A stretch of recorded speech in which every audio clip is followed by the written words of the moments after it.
जय माता दी दोस्तों, वर्ल्ड बेस्ट मैजिक में आपका हार्दिक स्वागत है। कैसे हैं आप सब? ये बताने के लिए कमेंट बॉक्स में जय माता दी जरूर लिखें। दोस्तों, नीमड़ी माता की कहानी कजली तीज की पूजा के समय सुनी जाती है। कजली तीज को सातुड़ी तीज और बड़ी तीज के नाम से भी जाना जाता है। इसलिए आज हम सुनेंगे नीमड़ी माता की कहानी, जो इस प्रकार है। एक शहर में एक सेठ और सेठानी रहते थे। वह बहुत ही धनवान थे, लेकिन उनके पुत्र नहीं था। सेठानी ने भादों की बड़ी तीज का व्रत करके कहा कि हे नीमड़ी माता, मेरे बेटा हो जाएगा तो मैं आपको 1.25 मन का सत्तू चढ़ाऊंगी। माता की कृपा से सेठानी को 9वें महीने लड़का हो गया। सेठानी ने सत्तू नहीं चढ़ाया।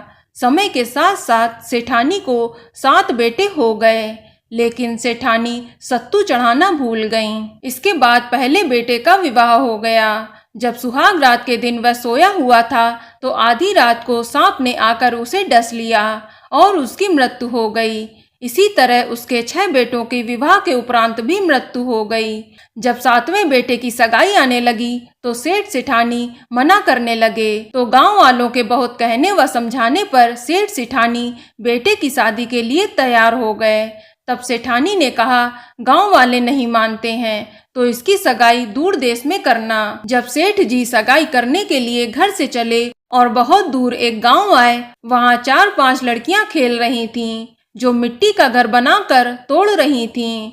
उनमें से एक लड़की ने कहा कि मैं अपना घर नहीं तोड़ूंगी। सेठ जी को वह लड़की समझदार लगी। खेल कर जब वह लड़की वापस अपने घर जाने लगी तो सेठ जी भी उसके पीछे पीछे उसके घर चले गए।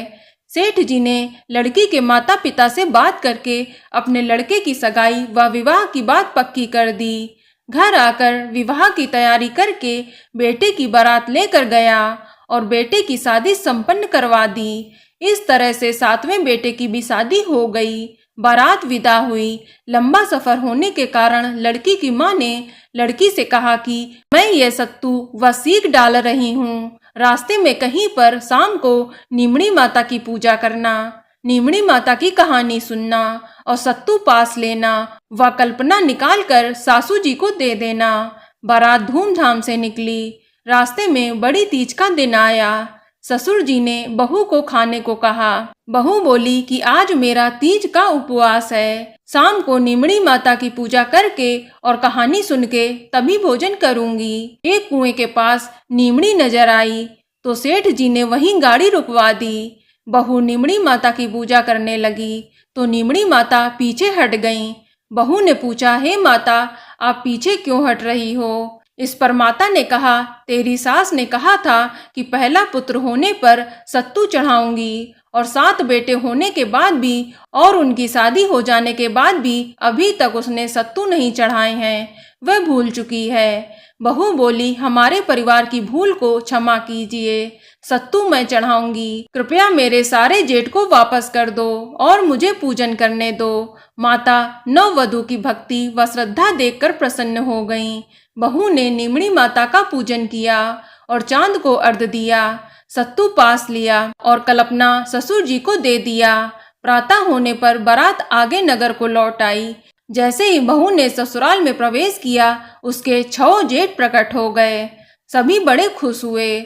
उन सभी को गाजे बाजे से घर में लिया। सासू बहू के पैर पकड़कर धन्यवाद करने लगी तो बहू बोली कि सासू जी, आप ये क्या कर रही हो? आपने जो बोला है उसे याद कीजिए। सास बोली, मुझे तो कुछ याद ही नहीं है, तू ही बता दे। बहू बोली कि आपने नीमड़ी माता के सत्तू चढ़ाने को बोला था, सो पूरा नहीं किया है। तब सास को याद आया। 12 महीने बाद जब कजली तीज आई, सभी ने मिलकर 7.25 मन का सत्तू तीज माता को चढ़ाया। श्रद्धा और भक्ति भाव से गाजे बाजे के साथ नीमड़ी माता की पूजा की। जो बोला था उसे पूरा किया। हे तीज माता, जैसे उनके घर में आनंद हुआ वैसे ही सबको खुश रखना। बोलो नीमड़ी माता की जय। तो दोस्तों, यह जानकारी आपको अच्छी लगी तो कमेंट में जय माता दी जरूर लिखें और अगर आपका कोई सवाल हो तो उसे कमेंट बॉक्स में अवश्य पूछ लें और इस वीडियो को लाइक करें, शेयर करें और साथ ही साथ चैनल को सब्सक्राइब करें। धन्यवाद।